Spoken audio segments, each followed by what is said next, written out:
furule benimina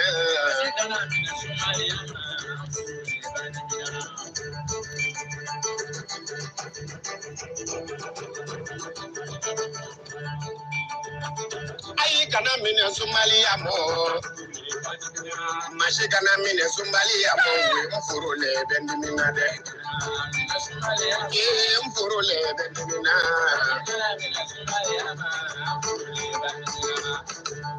Kama bo kile ngafari Tasho yelene akile ukafari Tasho mbana benade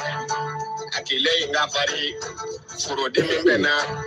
ekile ngafari senguduro demi benade ndese kabirike senguduro demi benade ndese kabirike kama kwa kile ngafari akodi mi bena kama kwa kile ngafari kandi mi benade kama kwa kile ngafari kono di mi benade ngai kana mine Somalia mo Mashika na mine Somalia mo we umfurule benimina de Somali Oma yekila sibe Somali bolo Nago Somali Kini mole me Somali Kini wala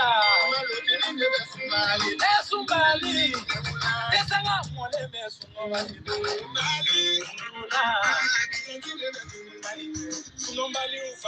An filɛbaga ni an lamɛnbaga cɛ n'a muso denmisɛn ani maabakɔrɔ aw bɛɛ lajɛlen ani ɲankuma bi ye kari ye marisi kalo tile 24 san 2024 Sunkalo ale tile 14 o fana ye bi ye Keba Jalo k'i yɛrɛ fo k'i waleɲuman dɔn sɔgɔmada joona in na n'Ala sɔnna a ma min ye DNCC directeur min bɛ Bamakɔ kɔnɔna na n'o ye Fuseni Bamba ye an n'ale kan ka ɲi masala nka yan'o cɛ sa kibaruya misɛn minnu b'an bolo an na olu da maaw tulo kan Keba ko aw ye sunbaliw ye dɛ ko gilasi bɛ sunbaliw bolo sunbali ka ca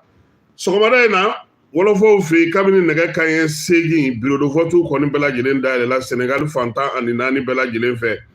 u y'a yira sa k'a fɔ ko min ye wolofɔ maa 7,000,000 buruburu 3 olu de kan ka taa kalata la bi karidonya in na wolofaw fɛ yen maa 17 o bɛ jamanakuntigiya nɔfɛ min ye lisi minnu kɔni bɛ senna sa n'o o ye lisi minnu ye cɛbɔ lisiw ye sa o bɛ taa se 3,000 ani 149 ma min ye commune 557 u ka département olu ye 47 ye kalata kan ka kɛ olu bɛɛ lajɛlen kɔnɔna na bureau de vote o ye 15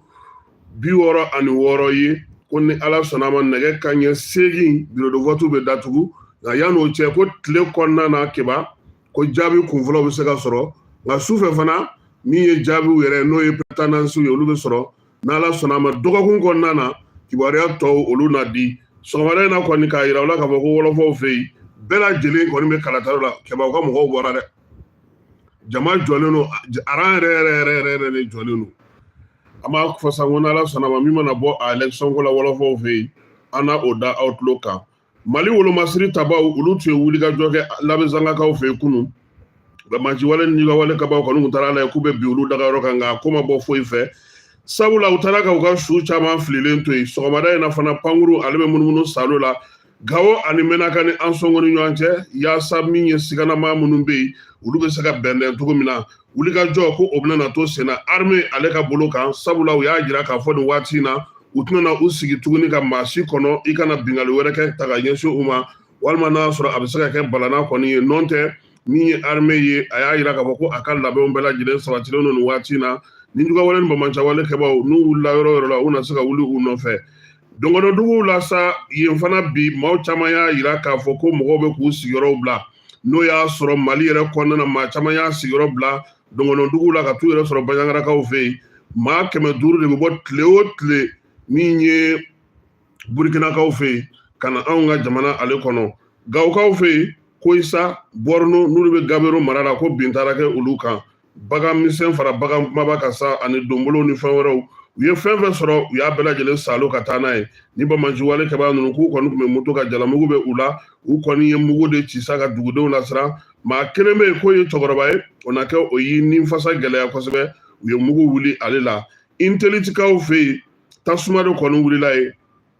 tasuma in a sɔrɔla min fɛ sa keba ko o ye tajibondo dɔ tun bɛ yen ta de mɛnɛna o la maa de y'a mɛnɛ sa wa a mɛnɛna de sa wa intellit kɔni sanubɔyɔrɔba don han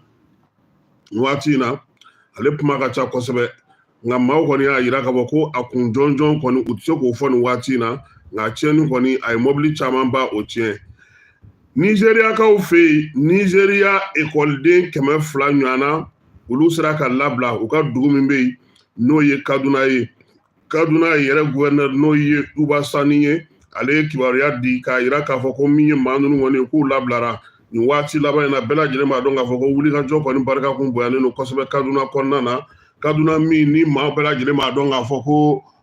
ale ko olu kun cayalen don kosɛbɛ ka kɛ bamanji walekɛbaw ni ninjuga walekɛbaw olu ye nka nin waati laban in na min ye u ka jamanakuntigi yɛrɛ ale y'a yira k'a fɔ ko a na fɛɛrɛ ni dabali sigi sen kan yaasa basigi ni lafiya o bɛ se ka na don kaduna ale kɔnɔna na cogoya min na kadunakaw dɔrɔn tɛ nizeriya fan caman min ye denmisɛnninw ye ekɔli karamɔgɔw ni ekɔlidenw ni mori karamɔgɔw olu caman kɔni minɛnen don u fɛ u ka jamanakuntigi n'o ye mohamɛdi tinubu ye ale kɔni y'a yira k'a fɔ k'u tɛna dɔrɔmɛ kelen wo sɔgɔlen di maa ma ka kɛɲɛ ni nin waleya cɛjugu minnu bɛ ka taga ɲɛsin u ka jamana ma nin waati in na k'u na fɛɛrɛ ni dabali tigɛ min ye iba sa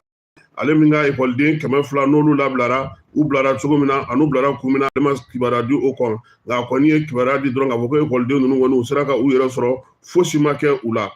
nizɛrikaw fɛ yen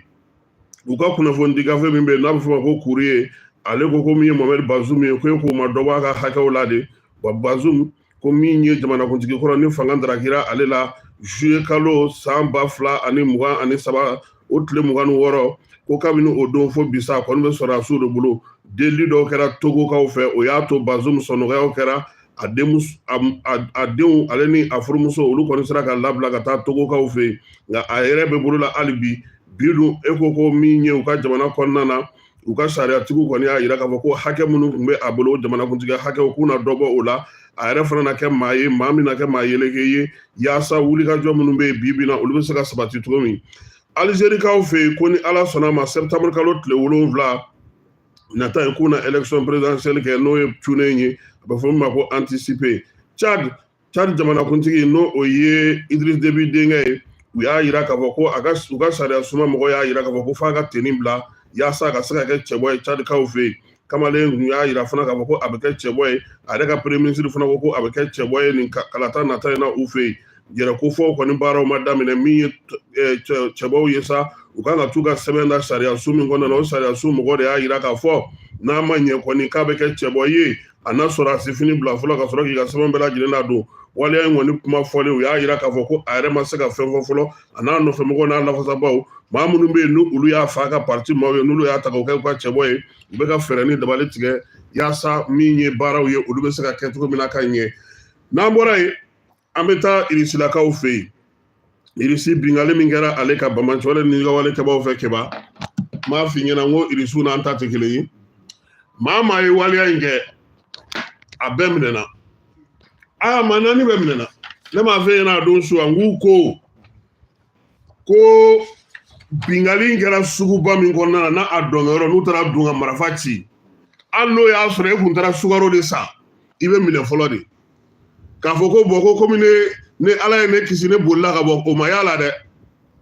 o ma ye a la wa maa ninnu u taar'u minɛ fo ni Ukraine dancɛ de la u kɛlen ka waleya kɛ sabula u tilalen u ye video kɛ nka irisiw ka mɔgɔ y'a yira k'a fɔ ko a maa 4 bɛɛ lajɛlen tɛgɛ dara kan k'eba nka su bɛ ka caya maa 130 an b'o la nin waati in na min ye maa 440 kɔ o de jogina ko in senfɛ banabagatɔ gɛlɛmanw olu fana bɛ a la waleya in kɛlen i b'a dɔn k'a fɔ an ka jamanakuntigi n'o ye Asimi Goyita ye ale ye bonyama sɛbɛn kɛ ka taa ɲɛsin Niger irisilakaw ma k'a yir'u k'a fɔ ko an b'u kɔkɔrɔ Niger fana y'o kelen kɛ ka taa fara min ye Capitaine Ibrahima Traoré ka bɔ Burkina ninnu bɛɛ lajɛlen kɔni ye sangafo kɛ ani tasibila kɛ ka tila ka waleya in k'a kɔ fo ka se a dan na keba olu dɔrɔn tɛ waleya in kɛlen min ye Hongrie olu ka premier ministre o fana y'a yira k'a fɔ ko min ye nin waleya in ɲɛnu ye ko a gɛlɛyara kosɛbɛ ko olu fana bɛ a kɔn Hongrie bɔlen kɔ sa min ye Nations Unies yɛrɛ secrétaire général ye n'o ye Guterres ye ale fana ko waleya cɛjuguba ko ka taa maaninfinw t'u ka tulonkɛ la k'u bɔnɛ u ni na ko maa si tɛna se ka jɛn ni o ye tuguni Kanadakaw fana ka jamana ɲɛmaaw ye waleya in kɔ min ye Iraki ye o jamana ɲɛmaaw olu fana y'a yira ka fɔ ko o waleya in ma diya u ye Belgique ale y'a yira ka fɔ ko ale dusuma kasalenba don sabula ja olu ka denmisɛnninw caman tun bɛ yɔrɔ in na ye n ko k'o ti faamuden ye aw ka jamana tubabu jamanaw aw ko Irisi a donna ta ja olu yɛrɛ ka maa caman de tun bɛ ɲɛnajɛ kɛ i m'a ye k'o tɛ faamu o de la n'i y'i ta ninnu fɛ i bɛ sa fu walayi Belgique ale ko ni ɲɔgɔnna ko lankolon ko jugu ma deli ka kɛ dugukolo yɛrɛ kɔ kan fɔlɔ k'o de la bi maa minnu fatura olu bɛ taasibilakaw ye olu yɛrɛ na waati kɛ min bɛ se ka kɛ Brésil fana o fana y'a ka dusumakasa yira Faransi Italie Slovaquie Suisse Autriche Iran Turquie Serbie Montenegro ninnu bɛɛ lajɛlen y'a yira k'a fɔ ko waleya min kɛra Irisilakaw fɛ k'a ma diya u ye a ma bɛn u ma Nicaragua ni Mexique ka taa fara Kirgisistan ma olu bɛɛ lajɛlen ye keba ninnu bɛɛ lajɛlen ye message ci Vladimir Poutine ma balontan ko ta nasira la k'aw ye den sɔrɔ kɛ Mauritanie na mardi tɛ Nigeria ye an n'an sigi k'o lajɛ wa an dɔrɔn fana tun tɛ badenya balontan na dɛ jɔnni ye Coupe d'Afrique ta o ni Benin fila nin bi kɛ Faransi 2-2 kɔrɔ tɛ Benin kɛra vice champion ye wa Benin de b'a don u b'a égaliser han Benin de bɛ but don Côte d'Ivoire b'a égaliser ko n'u tun bɛ ka bɔ Canal la o kɔfɛ Faransi Allemagne y'ale gosi f'a fɛ Lyon 2-0 min ye Angleterre ale ni Brésil tun bɛ ka jouer o kɛra 1-0 ka taa Brésil kanu na a tun bɛ ka taa Angleterre kaw fɛ yen Croatie ni Tunisie o kɛra 0-0 ye Danemark ni Suisse o kɛra 0-0 ye Belgique ni Irlande o kɛra 0-0 ye Slovaquie ale ni Autriche ye se sɔrɔ Slovaquie ka 2-0 Faransi n'Ala sɔnna a ma ko ani dɔ bɛ jouer mardi dɛ k'u na u sen filɛ o la yaasa cogoya min na u bɛ se ka ɲɛ cogo min kɛba u y'anw ka Segu Dar es Salaam misiri o haut-parleur n'a micro u taara o bɛɛ suɲɛ walayi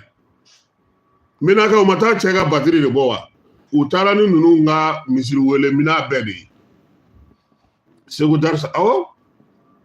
Salaam kɔni sini an b'a ko kan an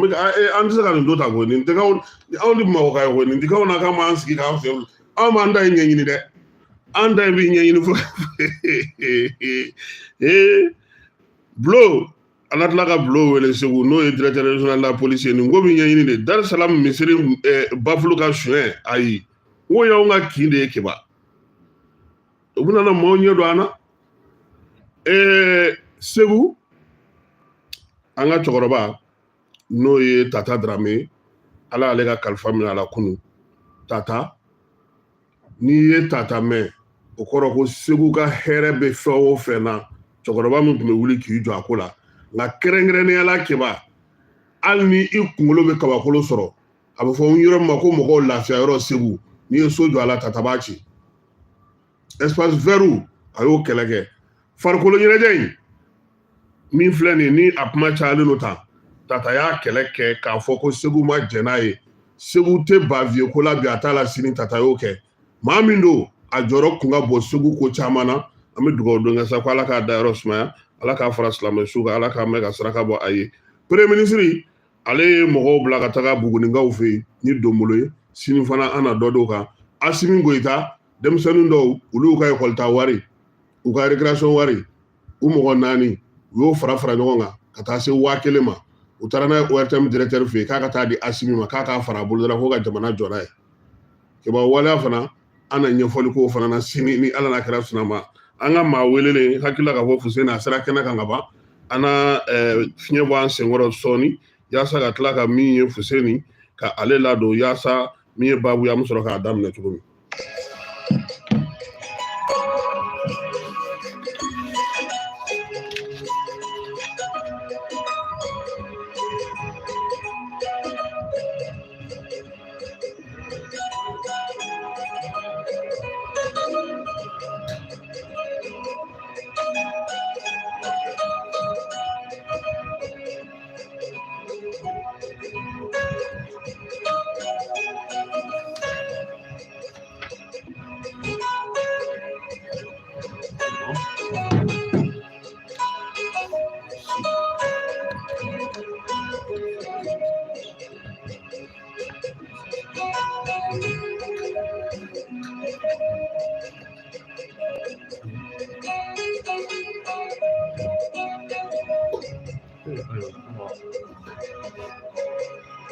C'est bon ça.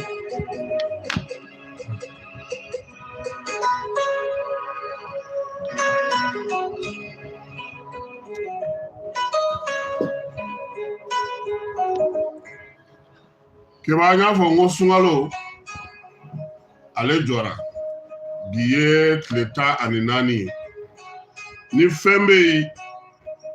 ni mawbe girimi no fe kosbe sungalo la sugaro ale be ala tiado dadu mun fa amolo giringa joke na sungalo konna na mawbe minni kosbe o sugaro e burango bo la bonyaliko bo la barakero ere mawba sanga di nyama ya saka sega bonyaw ke nyanyi Nina anya yi ka fo sugaro ko ta nasra la fallait no dona ala mi direction générale du commerce de la concurrence et de la consommation yi ulu yu wasado bi son wala na bamako ta bolo farala no ye Fuseni Bamaye ale ba nga keno kona yasa ana ale ka sega masala directeur ni sokono Ba Kasim ah ban so mo iradu on bala fo katikao bashi tula itinera kanu ah non mais comme circulation libérée no bi wa libéré no ko sebe ya to baran wara mu chama makunu nga bo sunala fo vraiment aywa amese ka don folo aw yere ka jekulu no o ye DNGC CC ale yɛrɛ jɔyɔrɔ ye mun ye jamana in kɔnɔ a ka baara yɛrɛ ye jumɛn ye bon ani sɔgɔma an bɛ an filɛlikɛbaga bɛ ni an lajɛlikɛbaga bɛɛ lajɛlen fo anw ka baara ye jagoko de ye ale ni n b'a fɔ da dumunifɛnw olu fana olu ka hakɛw latanga n'o ye consommation ye ale ni jagokɛlaw n'u bɛ jago la jamana kɔnɔ i b'a sɔrɔ sinɛyaw bɛ k'u ni ɲɔgɔn cɛ n'an b'a fɔ o ma ko concurrence u ko ka se k'olu bɛɛ lajɛlen na o donc min bɛ an intéressé bi kosɛbɛ n'an b'o sujet kan o ye ka mɔgɔw ka a jateminɛ kosɛbɛ ka se ka approvisionnement c'est-à-dire fɛn minnu bɛ don sugu kɔnɔ k'olu jateminɛ kosɛbɛ pour que toujours ka se k'a dɔn k'a fɔ fɛn min bɛ sugu kɔnɔ o bɛ labɔli kɛ pour que sannikɛlaw ka sanni ma o donc an ka baara fanba b'o de la bi sinon an ka baara ka ca an bɛ intervenir domaine caman kɔnɔ fɛn fɛn ye jago sira ye an bɛ intervenir o kɔnɔ mais maintenant min ye sunkalo yɛrɛ kɔnɔna ye ka da o baaraw kama o donc an kɔni ka baara bɛnnen bɛ fɛn fɛn ye ka se ka lajɛli kɛ k'a fɔ est ce que fɛn minnu bɛ sugu kɔnɔ est ce que a bɛ se ka jamana kɔnɔdenw labɔ wa n'o tɛ fɛɛrɛ ni dabali min bɛ se ka kɛ pour que suguw bɛ se ka labɔ minɛn na cogo min na pour que jamana kɔnɔdenw bɛ se ka wasa sɔrɔ sanni yɔrɔ la o donc an ka baara fanba b'o kan bi ka fara baara yɔrɔ caman kan. donc fɛn fɛn bɛ don an ka jamana kɔnɔ aw sen b'a bɛɛ la ko don an lakaw wa. na ala ka jɛ anw mɔgɔ caman de bɛ yen nɔ o t'o faamu o donc n'i y'a mɛn ko minɛn bɛ don sugu kɔnɔ papier dɔ bɛ yen nɔ o bɛ ta anw fɛ yen nɔ n'u b'a fɔ o ma ko intention d'importation. ah n bɛ nin kuma mɛn duraw da kosɛbɛ. donc o de ye aw de b'o di yan. anw de b'o di o de ye jamana ka yamaruya sɛbɛn ye k'a fɔ kari e yamaruyalen don i bɛ n'a fɔ jamana k'o cakɛda la k'a fɔ ne bɛ fɛ ka taa nin minɛn in ta n bɛ fɛ ka don ni nin hakɛ in a bɛ bɛn nin valeur in ma n bɛ fɛ ka taa ta nin jamana in na n bɛ fɛ ka taa ta kari bolo yen nɔ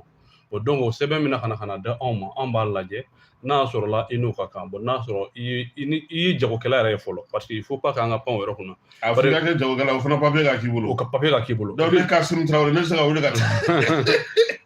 o bɛ gɛlɛya dɔɔni Kasimu parce que n'an ma a kɛ ten parce que a bɛ mɔgɔ caman kɔnɔ k'a fɔ ko jago kɔni ye fɛn de tɛ bɛɛ bɛ se ka wuli k'a kɛ ten. k'a sɔrɔ jago ye baara ye ciya ye n'a fɔ cakɛda tɔ i b'a fɔ minijan i b'a fɔ ko fɛn tɔ jago y'o de ye n'i ma ɲɛ k'i bɛ jago kɛ f'i ka jago sɛbɛnw ɲini ka k'i bolo o ye registre de commerce ka sɔrɔ i bolo i ka taa impôt ka taa n'a bɛ fɛ ka donnibata kɛ c'est-à-dire ka bɔ yan ka taa minɛnw ta kɔfɛ ka na n'u ye f'a k'a sɔrɔ i ka patente import export fana i ka se k'o sɔrɔ. jaa sɛbɛnw ka ca dɛ. donc olu f'olu ka sɔrɔ i bolo bon donc n'olu t'i bolo n'olu b'i bolo k'olu sɛgɛsɛgɛra k'a ye k'a fɔ i k'olu papiers ka ɲi nɔ k'a fɔ i bɛ fɛ ka k'o jagokɛla ka taa kɔfɛ ka taa minɛnw ta ka na n'u ye ale ni ka bɔ yan ka taa ni minɛnw ye kɔfɛ o donc n'i y'o patente ta n'i sera an bɛ ka sɛbɛnw lajɛ i nana ni facture min k'o lajɛ donc sisan kuma lasurunyana yamaruya sɛbɛn bɛ se ka d'i ma o la donc i bɛ taa ka taa minɛn ninnu san ka na. o ma GDON de y'aw ka ɲɛmɔgɔ ye ou ale n'aw bɛɛ ka baarakɛyɔrɔ ye kelen ye de. ayi GDON de y'an ka ɲɛmɔgɔba ye GDON de ye directeur général du commerce ye. donc ne kun ɲɛna n ko aw bɛ fɛn de nɔfɛ sanu de nɔfɛ o. ayi non anw ti sanu nɔfɛ anw ka département aw bɛ Alassane de nɔfɛ. an bɛ o ye Musa Alassane Jalo o de y'anw ka département ɲɛmɔgɔ ministre ye bi. Bamba. oui. tiɲɛ don an bɛna an da don sukaro ko la mais fɛn dɔw bɛ yen kuma dɔw la i bɛ ɲininkali kɛ a la i b'a mɛn butigitigiw da n bɛ da tugu fɔlɔ yani DNCC mɔgɔ ka tɛmɛ a b'o kɛ kun jumɛn na mɔbili ninnu bɛ k'a bolo a bɛ taa mɔgɔ ka minɛnw cɛ don o don sugu kɔnɔ o don maintenant Kasimu y'o fɔ yɛrɛ o diyara n ye parce que toujours est-il que parce que kabini a bɛ ɲini ka san bɔ an bɛ nin sukoroko baara in na jamana ɲɛmɔgɔw ka yamaruya kɔnɔna na parce que i b'a dɔn an ka jamana ɲɛmɔgɔw u y'a fɔ cogo min na u mago bɛ maliyɛnw ka lafiya la kosɛbɛ an yɛrɛ bɛ se k'o sɛbɛntiya o ye mun ye pour que maliyɛnw bɛ se ka fɛnw sɔrɔ sɔn nɔgɔya la hali n'i y'a ta k'a lajɛ i b'a sɔrɔ an ka fɛnw da ka di yɔrɔ caman ta ye donc maintenant très bien mais o ye mun ye parce que jija dɔ de kɛlɛ mɔgɔw ɲɛ t'o la o don jamana ɲɛmɔgɔw ka jija de anw ye baarakɛlaw ye hakililaw tabaga y'olu ye mais anw y'a baara kɛbagaw ye donc o ye mun ye sisan parce que u ye lafiya da di an ka jagokɛlaw ma minɛn tali la ka don ni jamana ɲɛmɔgɔw jɛna u ka salen dɔw kɔ minɛn donyɔrɔ la donc k'a fɔ donc an ni u bɛ jɛ ka papier dɔ de signer an b'a fɔ ko cahier de charge donc o ye bɛnkan sɛbɛn de ye donc anw nana a ye nin fɔ anw bɛ sɔn o ma mais anw fana ka laɲini ye nin ye donc a bɛ taa minɛn don n'an nana ni minɛn ye nin taxe in bɛ yen a t'o sara kɔrɔdɔn dɔɔnin na douaniers douaniers fɛ yen nɔ n'o kɛra anw fana b'a ɲini aw fɛ a ka se ka minɛn feere nin prix la anw jɛna n'o ye an bɛ don ni minɛn ye ni bɛn kɛra o kan sisan ni e taara ka taa minɛn ta ka na n'i sera n'a ye yɔrɔ i kan k'a feere o la mais ni e nana jateminɛ k'a fɔ ko minɛn min b'a dɔn sukaro kɔni filɛ nin ye a ma ka di dɛ e nana se n'a ye e y'a sɔrɔ demande bɛ yen nɔ e bɛ fɛ ka i den ka dɔ fara prix kan yɔrɔ o tɛ fɛn bɛnta ye a sera n'a dɛsɛlen don sisan quoi mɔgɔw mago b'a la mɔgɔw mago bɛ sukaro la kuma bɛɛ o e nana n'a ye o cadre kɔnɔna na e bɛ fɛ k'i den ka dɔɔnin fara a kan donc ni État y'o kɛ donc fo État ka moyen da yɛrɛ ba ka taa contrôler effectivement est ce que an ye ninnu ye bɛnkan sɛbɛn minnu u b'a k'a waleya wa parce que an n'u bɛ bɛn kan k'a fɔ misali la sukaro ta kun filɛ nin ye a sɔn tan an bɛ sukaro le sucre importé donc k'a fɔ min bɛ bɔ kɔfɛ ka na très bien donc n'i nana n'a ye an b'a fɔ bɔrɛ la i b'a feere demi grossistes ma 6,100 est ce que y'a faamu demi grossistes fana b'a feere 6,200 est ce que y'a faamu donc i m'a ye donc maintenant détaillant b'a feere olu b'a feere kilo ne fɔ détaillant olu kɔni da ka bɔrɛ dayɛlɛ k'a bɔ k'a suma k'a feere donc olu b'a feere kilo la sisan 130 donc ni e jɔnni ka 130 la sisan ko fɔ e bɛ fɛ ka 140 150 o la jamana fana tɛ se ka sɔn o ma parce que jamana ɲɛmɔgɔ hakili bɛ jamanaden bɛɛ ka hakɛ latangani na donc o la fo a ka cakɛda dɔ de bila ka taa fɔ an n'aw ye bɛnkan sɛbɛn min kɛ e b'a dɔn ka min k'i ka butigi kɔnɔ est ce que o ni i ye an bɛnna min kan o ye kelen wa n'o tɛ kelen ye donc jamana sariya sɛbɛn b'a fɔ k'a fɔ n'i ye nin n'a ɲɔgɔnna kɛ k'a fɔ jamana ye dan sigi prix min na donc ka bɔ o sanfɛ ka feere kɛ yɔrɔ cogoya wɛrɛ la donc i ni ɲangini ka kan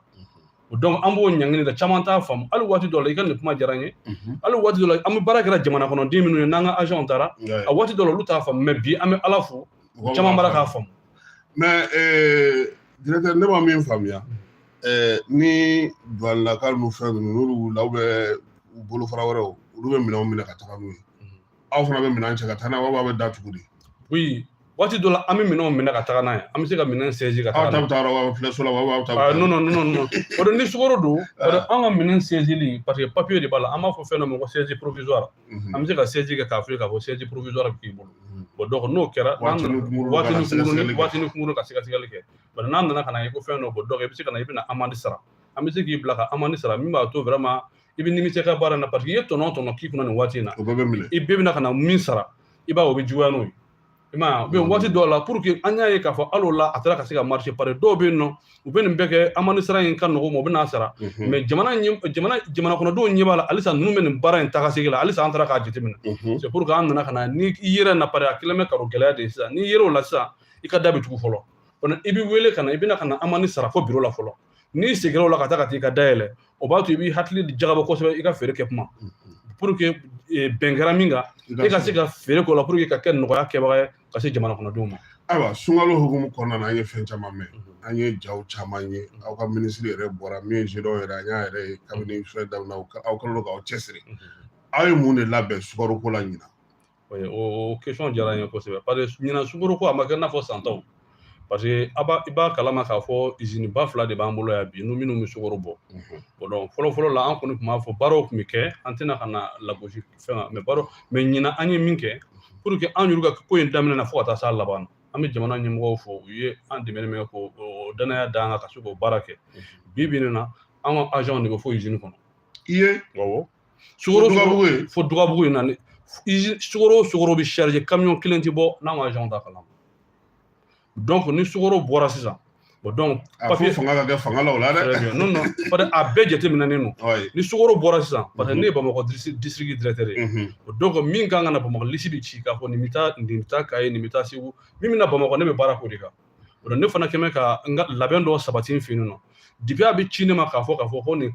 camion numéro in karisa ka nin camion numéro a commerçant tɔgɔ dɔnnen don a ka camion numéro filɛ waati la an bɛ chauffeur yɛrɛ n'o chauffeur ka numéro bɛɛ sɛbɛn a kan donc ni camion sera dɔrɔn ne ka mɔgɔ cɛdenw bɛ taga donc minɛnw bɛ jigin ne ka mɔgɔ ɲini ka magasin na ou bien comme kuma ma s'o ma an ye boutique minnu dayɛlɛ ou bien camion min conduit ka taa yen directement u bɛ taa ka taa minɛnw jigin donc quantité min bɛ a kelen o kelen bolo o bɛɛ dɔnnen don o dɔnnen don an fɛ quantité o quantité dir'i ma opération in kɔnɔ a dɔnnen don an bɔtɔ sisan n'an sera marakala ni ne sira fara ka taa an jɔ an ka soda la ka bɔrɛ tan jigin ka continuer non o bi dɔn o bi dɔn parce que depuis n'i bɔra i bɔra ni quantité i bɔra ni sukaro usine na i bɔra ni hakɛ min o dɔnnen don o donc n'i nana i jɔ i ka magasin da la sisan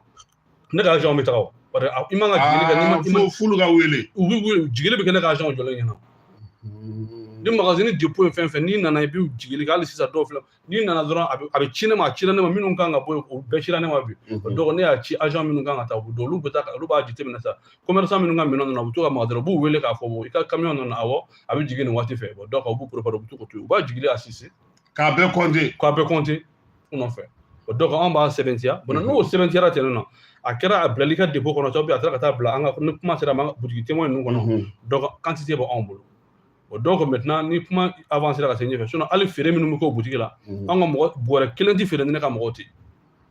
Bamakɔ kɔnɔ bɔrɛ kelen o ye sirimɛ ninnu de ka n'u sirimɛ ninnu ka baara yɛrɛ n'a ye ɲɔgɔn ye kunun Banankabugu ta dɔ la a bɛ minnu na Kayi belebele dɔ b'a bolo a b'o siri o de don dɛ parce que fo de ka kɛ olu de bɛ o la oui olu de b'o la donc agent bɛ tilan o la donc an b'u bila ka taa par commune kɔnɔ sisan o b'a sɔrɔ anw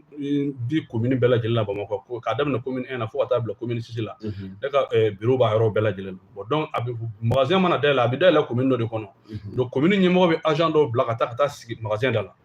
donc ni e nana sisan k'e bɛna sanni kɛ e bɛna i ka bɔrɛ kelen san i bɛ taa n'a ye i ka denbaya la i bɛ taa don i bɛna don i tɔgɔ bɛ ta i jamu bɛ ta waati dɔ la an b'i ka carte d'identité yɛrɛ ta parce que an nana ka na ko yɔrɔ wɛrɛ ka k'a ko kɔnɔ c'est pour que an bɛ mɔgɔw ka carte d'identité yɛrɛ ta a ka dɔn k'a fɔ pour que ni sukaro an b'a dɔn k'a fɔ sukaro in bɔra o bɔrɛ Karimasina de y'a san a taara min a tɔgɔ bɛ yen nɔ a bɛɛ b'an bolo ayiwa mais i ye kɔkan sukaro sɔngɔ fɔ aw bɛ ka mun ta sa sukala la n'a bɛ ka taa bila magasin témoin kɔnɔ ani magasin témoin yɛrɛ d'abord olu nana cogo di mun na olu cayara ɲinan ta yɛrɛ cayara kosɛbɛ très bien bon magasin témoin ninnu nana cogo min na c'est pour toujours jamana ɲɛmɔgɔw ka hakilila la pour que toujours ka se ka na ni nɔgɔya ka se jamana kɔnɔdenw ma o donc maintenant n'i ye a ta sisan ka taa bila commerçant ka dépôt la k'a fɔ mɔgɔw ka wuli k'a fɔ k'u ka taa dépôt ninnu ka taa minɛnw san a bɛ k'olu degun ye i ka to la ka na ni lafiya ye mɔgɔw ma a bɛ tila ka na kɛ ni degun de ye c'est pour que an ka ɲɛmɔgɔ y'a jateminɛ ka na ni hakilila ye k'a fɔ bon donc boutigiw a ka importateur fɛn fɛn c'est-à-dire signataire fɛn fɛn mɔgɔ ye an ka donc dɔw jɛra a sɔnna a ma i bɛ sɔn de u bɛ sɔn u bɛ taa ka taa boutigiw dayɛlɛ dɔw bɛ se ka 6 quartier différents la dɔw bɛ se ka 7 dɔw bɛ se ka bɔ donc o bɛɛ ka pour que k'a cari Bamakɔ o liste de b'anw bolo wa donc o liste de bɛ yen o de ye boutique ye bon n'i nana n'a ye dɔrɔn camion bɛ taga yen nɔ donc lorsque o boutigiw bɛɛ fara tuma min na an ka sɔrɔ k'u yamaruya ka taa n'a ye u ka dépôt la pour que ni boutique ta banna i bɛ dɔ cɛ dépôt la ka taa n'a ye o donc don o don sɔgɔmada fɛ ne ni fana ka cɛdenw o donc maintenant feere o feere kɛra journée kɔnɔ sini sɔgɔma o b'a sɔrɔ bɛɛ bɛ ne bolo ni boutique kelen o kelen tɛ yen nɔ k'a fɔ hakɛ min feerela kɔni i b'a sɔrɔ 8 heures b'a sɔrɔ situation bɛ ne bolo o donc minɛn min sira magasin kɔnɔ i b'a sɔrɔ o situation fana bɛ ne bolo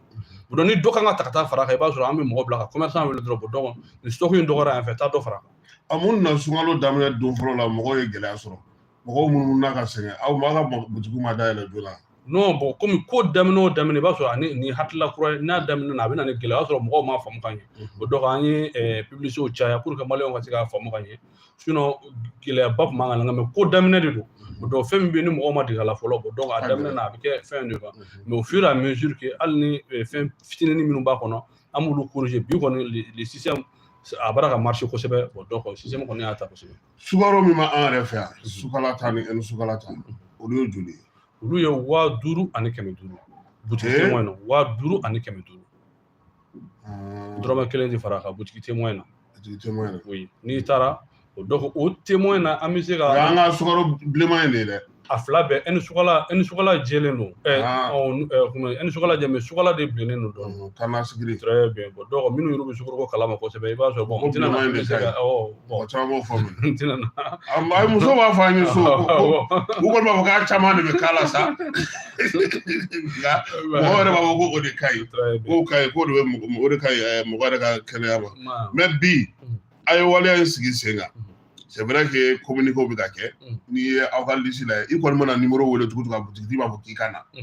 ne yɛrɛ y'a caman lajɛ n taara n ɲɛda dɔw ka kunu o la ni n'u ye ɲɔgɔn ye mais bi est-ce que ni nin tora sen na a tɛna da dumuni wɛrɛw fara a kan wa yaasa mɔgɔw ka lafiya parce que maliyɛnw bɛ k'o de ɲini yɔrɔ ka sɔrɔ u bɛ se ka taa fɛnw san yɔrɔ mun na i bɛ Bamakɔ i bɛ fɛnw kunu Gawoka dɔ y'an wele ko tɔni 20 sera olu fɛ yen k'a bɔra bɛ ka feere kilo bɛ ka feere 120 olu y'an wele kunu k'o fɔ an ɲɛna an ka mɔgɔ dɔ bɛ Gawo ale ko mun kɔni kun fɔlɔ mun fɔra olu donna Gawo u bɛ ka feere nin prix la yɔrɔ minnu fɔra ko a bɛ ka sɔrɔ u la ale yɛrɛ fana yalala ka taa mɔgɔw kuma kan ta mais bi est-ce que don nataw la comme aw bɛ fɛn bɛɛ kunna concurrence ni fɛn kunna est-ce que wɛrɛw tɛna fara a kan wa o donc o bɛɛ bɛ se ka kɛ ni jamana ɲɛmɔgɔw ka toujours olu bɛ nɔgɔya de fɛ ka se jamana kɔnɔdenw ma o donc o bɛna lajɛ ko comme sukaro ko n'i ye sunkalo jateminɛ sukaro nafa ka bon minɛn tɔw bɛ yen sɔrɔ nafa ka bon c'est pareil an ka da dumuni minnu kɛ ka sun tigɛ i b'a sɔrɔ sukaro bɛ k'a la mais maintenant il n'est pas exclu o ka se ka kɛ toujours nɔgɔya kɔnɔ parce que hali sukaro ko min filɛ nin an ma dan sukaro ko dɔrɔn ma mais mɔgɔw m'o o de ye quoi parce que o ma médiatiser parce que produit caman bɛ yen nɔ ka taa se pomme de terre ninnu ma ka taa se jaba ninnu ma ka taa se kangaliba ninnu ma ka taa se hali lemurukumuni an ser'o mɔgɔw ma o donc ni acteur bɛɛ lajɛlen fɛn fɛn bɛ yen ni mɔgɔw mago bɛ se fɛn min ma o donc an sera mɔgɔw bɛɛ lajɛlen ma hali sisan mission bɛ sen na o la mais mɔgɔw t'o ye mais est-ce que olu bɛ sɔrɔ a ka témoin ninnu na donc non olu tɛ sɔrɔ an ka témoin na olu b'u o feere u sɔrɔ yɔrɔ kɔrɔ la parce que an ye mun jateminɛ ka kɔrɔ an n'an kun tɛ fɛ ka kɛ parce que i m'a ye ministre ka bɔli la a y'a fɔ ko labɛnw sabatira k'an bɛ kalo 3 la a taara a nisɔndiyara a ye magasin ninnu ye min na an ye kalo 3 i mɛnna ka baara min labɛn n'i nana ka na ye baara in bara ka sira sɔrɔ a bɛ i nisɔndiya i m'a fɔ ma o de ye nisɔndiya ye n'a ye o fɔ jama ye o donc maintenant an mɛnna ka nin baara in labɛn bon donc an ye mɔgɔw bila ka taa o tɛ magasin témoin na parce que phénomène dɔ bɛ na an kun y'o jateminɛ jamana in kɔnɔ ni sunkalo sɔrɔ dɔrɔn mɔgɔw bɛ bali k'u ka fɛnw yɛlɛ ten bon donc maintenant ɲɛmɔgɔ m'an kunna bɛ n'o y'an ka directeur général ye ale yɛrɛ y'a fɛn instruction d'an ma an ka équipe bila ka taa dugu kɔnɔ pour que o kana se ka kɛ cogoya si la parce que jamana non hali dɔw bɔra k'a fɔ ko nin prix kɛra tan nin kɛra tan bon donc an bɛ mɔgɔ caman a laɲini e filɛ ka nin min kɛ ne k'an wele k'an lamɛn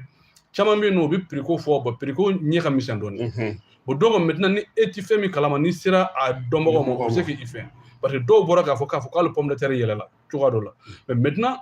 n'i bɛ fɛ ka comparaison kɛ i bɛ fɛn fila comparer minnu bɛ ɲɔgɔn na n'i taara k'a fɔ ko sunkalo daminɛ kuma na ko nin tun bɛ nin na k'a balila ko a kɛ tan o sɔrɔla mun fɛ an ye équipe bila ka taa ɲɛɲiniw kɛ o sɔrɔla mun fɛ i b'a sɔrɔla pomme de terre tayɔrɔ i b'a dɔn grossiste ye sugunɛkura yɔrɔ ye bon donc ni e m'o prix ta par exemple e b'o prix dɔn ka kɔrɔ e t'o prix dɔn e bɛ détaillant dɔ b'a feere la 70 bɛ joli e nana ka na o ka prix ta k'a fɔ ko bon fɔlɔ grossiste ka prix ni i kun tulo foro min na ko 65 ɲɔgɔn na ou bien 67 ɲɔgɔn na o donc e balila ka se ka k'a double k'a kɛra fo 80 k'a sɔrɔ ou bien a kɛra 70 k'a sɔrɔ prix ninnu tɛ cogoya kelen ye bon hali pomme de terre yɛrɛ la i b'a sɔrɔ o cogoyaw tɛ kelen misɛnmanin bɛ yen nɔ an balakaw tulo b'an na i b'a sɔrɔ misɛnmanin bɛ yen nɔ kunbaba bɛ yen nɔ o cogoyaw tɛ kelen ye o donc an bɛ ala fo bi pomme de terre min b'an ka sugu la bi an yɛrɛ ka jamana ka production de don importé t'an fɛ yan ten non an yɛrɛ ka jamana ka production de b'an ka marché la o ye jaba ye o ye pomme de terre ye u y'a fɔ jaba fana na an y'a jɛ ala nana Moro Keita o bon n tɛna kɛ mɔgɔ sinon ale a caman b'ale bolo oui sinon ala an ka passage très bien ale kɔni ala ko tiɲɛ a y'a bɔ k'a tun an yɛrɛ ye caman ye segu nka yɔrɔ dɔ bɛ yen aw ye aw ka magasin témoin sigi commerçant dɔw de jɔra n'o ye ko o yɔrɔ n'o fɛnw da aw ma belebeleba minnu bɛ n'an b'olu dɔn n'olu bɛ taa ta kɔ ka kana n'a ye aw n'olu cɛla bɛ cogo di sɔngɔko la oui bon donc pratiquement i b'a sɔrɔ a bɛɛ olu mɔgɔ kelenw de olu mɔgɔ minnu bɛ taa ka taa sukaro ta kɔfɛ ka na i bɛ taa fɛn ta kɔfɛ n'a t'i fɛ yan kɛ fɛn min bɛ e fɛ yan ka ban an bɛ campagne de la sisan donc u mago bɛ mun na o bɛ sɔrɔ yan sukaro bɛ yan o hali mɔgɔw wulila waati dɔ la k'a fɔ ko sukaro ko bɛ yen nɔ fɛn na an yɛrɛ wulila ka taa magasinw lajɛ k'a sɔrɔ hali bi sukaro falen bɛ magasinw kɔnɔ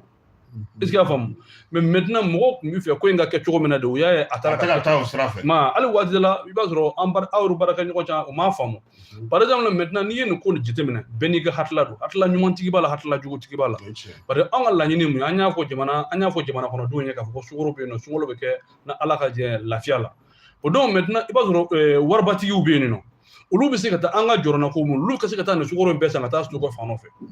o don jamana kɔnɔdenw bɛ wuli k'u taa butigi ninnu u bɛ taa sɔrɔ sukaro tɛ yen nɔ san a ko ko jamana ɲɛmɔgɔw ko aw ko sukaro ko bɛna nɔgɔya ɲina an taara an ma taa sukaro sɔrɔ yen nɔ est ce que o tɛna ni gɛlɛya ye wa c'est raison pour laquelle i b'a sɔrɔ la sukaro in feereli an b'a essayer ka dan sigi a la i b'a sɔrɔ ni mɔgɔ kelen taara i tɛ tɛmɛ nin hakɛ kan donc mɔgɔ minnu ma dege o la hakɛ dɔ bɛ i tɛ tɛmɛ o kan mɔgɔ minnu ma dege o la olu bɛ se ka taa fɔ ko sukaro tɛ yen i m'a fɔ ma sukaro bɛ yen dɛ mais ni m'i kɔlɔsi n'a ɲɔgɔn na n'i ye nin stock fasuguya sɔrɔ ni m'i kɔlɔsi n'a ɲɔgɔn na i b'a ye dɔ bɛ bali ka taa stock constituer a yɛrɛ ye o donc ka stock in mana bɔ jama ɲɛkɔrɔ ka taa bila ale ka magasin na o donc a bɛna yaala bɔnna ni nin opération banna sisan o bɛ sɔrɔ ale b'a yɛrɛ sago la a bɛ se ka fɔ ale b'a laɲini se ka dɔ fara a kan k'a bɔ k'a bila kɛnɛ kan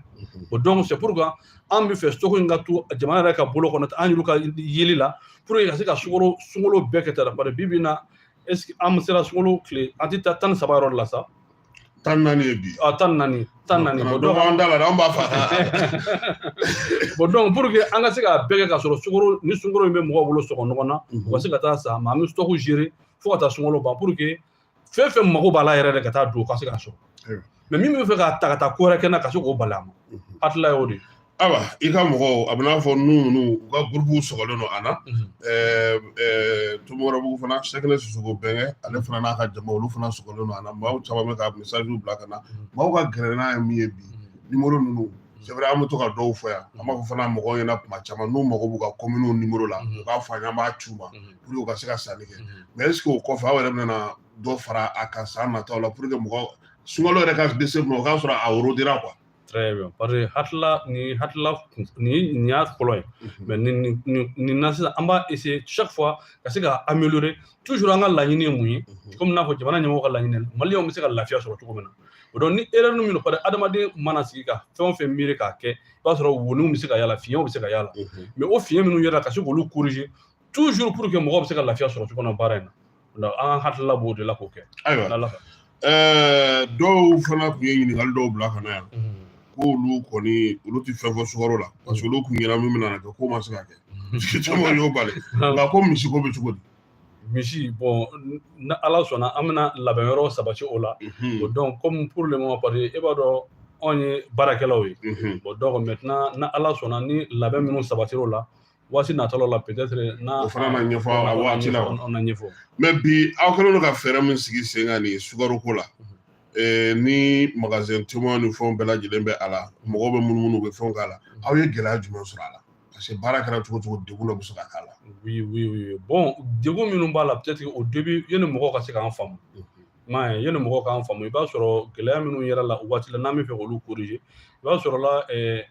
waati dɔ la mɔgɔw b'a fɔ k'u taara magasin na u ma taa ka taa stock sɔrɔ yen nɔ o man di anw ye o don a ka d'anw ye tuma bɛɛ ni mɔgɔw taara an bɛ kuma an baarakɛɲɔgɔn ninnu fɛ ka toujours ka to ka magasin approvisionner mais olu bɛ min fɔra an ɲɛna bon donc hali n'a an b'u nɔfɛ halisa ka se ka fɛɛrɛ ka se ka sɔrɔ o la o ye k'a fɔ ni yɔrɔ an ye fɛn falen min kɛ o kɛra ni camion ba ninnu minnu bɔra usine na bon donc o banna min na n'u ko k'u bɛ taa ta u ka yɔrɔ la ka na u bɛ taa ni camionnette ninnu de ka taa ta yen ka na o donc n'olu nana i b'a sɔrɔ mɔgɔw tellement que hakilila in diyara mɔgɔ ye u bɛ se ka ni 400 sacs 500 sacs i b'a sɔrɔ mɔgɔw jɔlen bɛ k'a kɔnɔ dɔɔni mana se dɔrɔn i b'a sɔrɔ o bɛ ban o donc a ka d'an ye halisa instruction dira an ma an ka kuma bɛ f'u ɲɛna pour que u ka se ka magasin ninnu fa kura ye tuguni i n'a fɔ opération daminɛ na olu gɛlɛya misɛnnin an b'olu baaraw de la pour que a man d'an ye fiyewu maliyɛnw ka taa ka t'u adresser boutique o boutique la k'a sɔrɔ sukaro t'a kɔnɔ n'i y'a ye o bɛ kɛ nin condition ninnu de la a bɛ kɛ an b'ala ka baara k'o kan pour que ka se ka u ka améliorer quoi pour que chaque fois donc ɲinan aw ma intention di mɔgɔ ma i ka taa sukaro ta kɔ kan ka na wa. bon donc olu ye o opération b'a dama na o donc mɔgɔ ma bali o la mais maintenant ce n'est pas o fɛn tɛ yen bi quoi parce que n'i y'a mɛn i bɛ taa minɛn ta kɔfɛ yanta minɛn bi yan a da ka di yan ka tɛmɛ o kan sukaro ma subventionné non minɛn min bɛ anw fɛ yan nɔ o bɛ labɔli kɛ minɛn bi anw fɛ yan nɔ mun nana ni nin yɛlɛma ye fɔlɔ sukaro tun bɛ kɛ tile 2 3 i b'a sɔrɔ sukaro a banna munna dɔ de farala production kan wa ou bien fɛɛrɛ jumɛn sɔrɔla usine 2 in niveau la. bon donc maintenant i filɛ k'o ɲininkali min fɔ o ɲɛna parce que an ye waleya minnu ta ɲina parce que fɔlɔ anw kun tɛ kɛ usine kɔnɔ information kun bɛ d'an ma de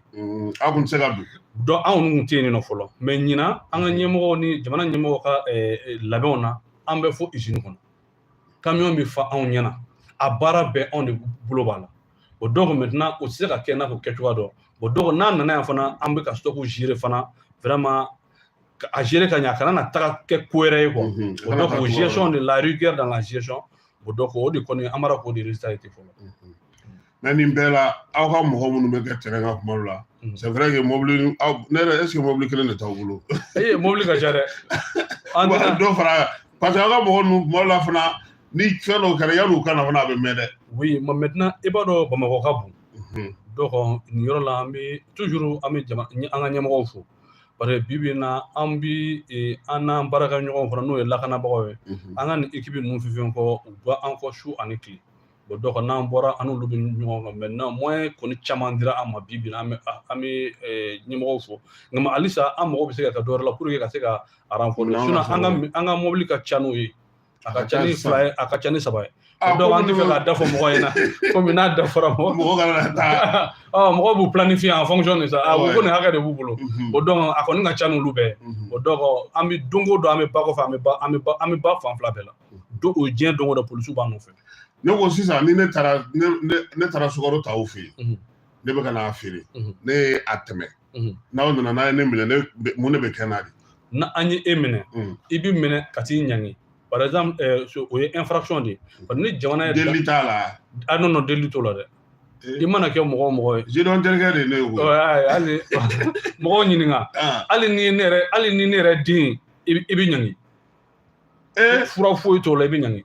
wa an bɛ foli fana k'o la i filɛ k'o min fɔ nin ne yɛrɛ bɛ mɔgɔ caman fɔ hali minnu bɛ taa ni i bonyana baara kɔnɔ an b'o bɛɛ la mɔgɔ si ka appel tɛ s'an ma k'a fɔ a ye karisa bila a ye karisa kɛ tan mɔgɔ si tɛ weleli kɛ non ko ka sariya bɔ ten non kabini ne bɛ yen nɔ o ma kɛ k'a ye fɔlɔ bon ne nana yɔrɔ n tun bɛ région na ka kɔrɔ ne nana yan nɔ mois d'octobre la ne y'a daminɛ bon n bɛ n ka baara la n lafiyalen pression foyi t'an kan donc n'i y'a mɛn weleli kɛ ayi abada a b'an yɛrɛ de bolo k'a kɛ ne kɔni ko mun de bɛ kɛ la n bɛ wari de sara wa n bɛ taa kaso de la wa ou bien n ka minɛn de bɛ minɛ na non i tɛ taa kaso la donc i ka da bɛ tugu fɔlɔ au tout début an tun bɛ wari sara mais non n'i nana ka na wari sara o don kɔni i b'o bɛɛ ka tibi taba la a dabɔra o de kan parce que an y'a ye halisa wari sara la sur le terrain mɔgɔ bɛna sara ka taa baara kɛ mɔgɔ b'a sara da bɛ tugu fɔlɔ i bɛ na ka na wari in sara bureau la donc au tout début an tun ye wari in nɔgɔya mais sisan hali butigi détaillant ninnu an bɛ se k'u bila hali ka 20,000 sara i ye awɔ kɔrɔbɔrɔ butigi ninnu awɔ donc pour que an b'o de expliquer mɔgɔ ye dɛ lamani ce n'est pas comme un impôt ye jamana ka waati i bɛ taa sara nka amani kɛra pour que k'a ka mɔgɔ dusɛr pour que i kana fɛn a dabɔra a ka digi la de amani yɛrɛ esprit ye min b'a sara a ka diga la mais ni e bilala ka fɛn sara fɛn min t'i tɔɔrɔ i bɛ continuer a waleya kan ka kɛ kuma bɛɛ o donc n'i bilala ka ni a fɔra k'i ka 3,000 sara i y'a kɛ tuguni cela veut dire que 3,000 in ce n'est pas assez dissuasif o donc an b'a layɛlɛ 50,000 o donc n'i y'o sara a ma n'i tɔɔrɔ i hakili bɛ jigin a la kuma bɛɛ k'a fɔ ni n ye nin kɛ hali ni n ye tan ye minɛ ka bila n kunna ni ninnu ye n sɔrɔ yan don o don n ye tan min bila n kunna n b'a bɛɛ perdu o donc o de b'a to i bɛ dan bɛrɛ la jamana ye sɔngɔ min fɔ i ka tɔnɔni ɲini o la o donc ka se ka a bɛn o sɔngɔ ma pour que jamana kɔnɔdenw bɛ se ka lafiya sɔrɔ cogo min na. o la an ni commerçant kan ka baara kɛ dɛ. an ni commerçant an b'u fo kosɛbɛ an ni commerçant bɛ baara la hali u ka association ni fɛnw ale ni consommateurs an ka dayɛlɛlen don bɛɛ lajɛlen sinon an n'u bɛ baara la olu y'an baara kɛ ɲɔgɔn an tɛ se ka baara kɛ k'a sɔrɔ an n'u bɛ fɛn mais i bɛ taa sɔrɔ commerçant yɛrɛ ka hakilila u ka groupe ka hakilila tɛ nin i b'a sɔrɔ fɛn mana kɛ cogo o cogo i b'a sɔrɔ mɔgɔ dɔw b'a kɔnɔ olu tɛ ban la sinon k'a fɔ commerçant ka jɛkulu n'u ka fɛnw an tɛ se k'u tɔgɔ juguya o kɛnɛ kan an n'u bɛ baara kɛ ɲɔgɔn bolo mais maintenant i b'a sɔrɔ commerçant dɔw bɛ yen olu bɛ taa ka t'u sigi u ka butigi kɔnɔ fo wo kɔnɔ u b'a fɔ n'i taara u nɔ u b'a fɔ olu tɛ foyi kalama mais a ɲini ka bɔ fɛn kalama kɛ o tuma e tɛ se ka to feere jugu kɛlɛ i ka butigi kɔnɔ ko e tɛ fɛn kalama n'i tɛ fɛn kalama ni i ɲangira i bɛ bɔ dɔ kalama sisan. ayiwa nin ye sunkalo kɔnɔna ye ni sunkalo banna butigi tɛmɛ ninnu bɛ jɔ de wa a ko bɛna kɛ cogo di mɔgɔw bɛna sanniw kɛ nɔgɔya la cogo di sɔngɔ minnu sigilen filɛ nin ye 5,000 ni 500 in ni sunkalo banna an k'an sigi a bɛ taa yɛrɛ sɔrɔ fo hiwa ou bien a bɛna kɛ cogo di. non pour le moment an bɛ opération min na n'an b'a fɔ o ma ko opération Ramadan lafiya o dɔw o ye sunkalo ye bon maintenant n'o banna ni ɲɛmɔgɔ ye hakilila min ta sisan donc an b'o lawaleya pour le moment an b'o kɔnɔ o b'a fɔ wagati jumɛn donc an ma dan sigi a la fɔlɔ opération kɔnɔ ça continue a bɛ se ka kɛ fɔ sunkalo kɔfɛ bon a bɛ se ka kɛ fo o la nka maintenant pour que n ka se k'o kuma f'i ɲɛna k'o walawala fo an ka ɲɔgɔn ye o kan bon donc n tɛ fɛ ka na kuma fɔ ten min ma latigi ayiwa directeur an ye dɔ kɛ kuma na miniti 30 hakili la k'a fɔ an y'o sɔrɔ ni kuma kuncɛ kuma min b'i fɛ parce que an tɛna fama tugun n'a ɲagamina dɔrɔn an b'i wele n'Ala sɔnna an bɛ yan o de kama n b'i yɛrɛ fo i ka nin hakilila in na parce que chaque fois ni occasion b'an bolo an ka se ka kuma ni jamana kɔnɔdenw ye pour que ka se ka mɔgɔw hakilila sigi k'a dɔn k'a fɔ an bɔ u ka baara de la anw tɛ foyi ye f'u ka baarakɛlaw kɔ pour que ka se ka baara in kɛ ka se ka nimisiwasa sɔrɔ a la donc n'i y'a ye nimisiwasa ma se ka sɔrɔ yɔrɔ min u k'a dɔn k'a fɔ o t'an semako ye i b'a sɔrɔ an filila o yɔrɔ la u ka kibaruya s'an ma pour que an bɛ se k'o yɔrɔ corriger cogo min na toujours an ka laɲini olu ka satisfaction olu bɛ se ka satisfaction sɔrɔ u bɛ lafiya sɔrɔ u ka sanni yɔrɔ la cogo min na o de y'an ka laɲini k'a daminɛ an ka ministère la ka jigin fo ka na se directeur général yɛrɛ la don o don an bɛ baara kɛ foyi tɛ yen an bɛ min négliger fɛn o fɛn hali bi n'an y'a mɛn k'a fɔ ko nin ko in kɛra bi i b'a sɔrɔ an bɛ équipe dɔ constituer ka taa lajɛ parce que hakilila ye mun ye ce n'est pas parce que an bɛ baara kɛ cogoya kɔrɔ min na o tɛ nka mais hakilila ye mun ye fɛn min bɛ se ka maliyɛnw toucher fɛn min bɛ toucher maliyɛnw ka côté ne la don o don ka se ka agir o bɛ se ka lafiya sɔrɔ cogo min na mais n'i taara ka tɛ ka papier ko dɔw ɲɛnabɔ fɛn ye o don o tɛ jamana kɔnɔdenw o t'olu intéressé e b'o min o t'olu intéressé o donc olu bɛ min kan ka kɛ sugu kɔnɔ don o don n'u bara k'olu tɔɔrɔ dɛ o donc n'i ma se o ma olu t'a dɔn k'a fɔ i bɛ min na yen bon bi bi in na an ka baara bɛ o de kan. an b'i fo k'i waleɲuman dɔn k'a fɔ an filɛbagaw ni an lamɛnbagaw ye ko nin de kɛra u tulo an'u ɲɛw garisɛgɛ ye bi Kadiatou Sidibé an b'a fana fo a ka wulikajɔ bonyana yaasa an ka se k'i sɔrɔ kɛnɛ in kan a yɛrɛ na kɛ lamɛnni la nin waati na directeur fana k'a fɔ Nuhu Sidibé ale fana y'aw ka syndicat mɔgɔ ye a yɛrɛ ko k'a ka directeur ye an b'i yɛrɛ fo Fuseni Bamba sɔgɔmada in na ka na ni ɲɛfɔliw kɛ maaw ye an bɛ bi taa jɔ yan n'Ala sɔnna ma an na ɲɔgɔn sɔrɔ waati wɛrɛ Ala ka tile hɛrɛ caya sunkalo tile 14 Ala ka timako ɲuman na musaka bɛɛ lajɛlen nɔgɔya ani silamɛ cɛman minnu ani musoman bɛɛ lajɛlen an k'an bɛn waati wɛrɛ. Merci, c'est bon. Merci, oui.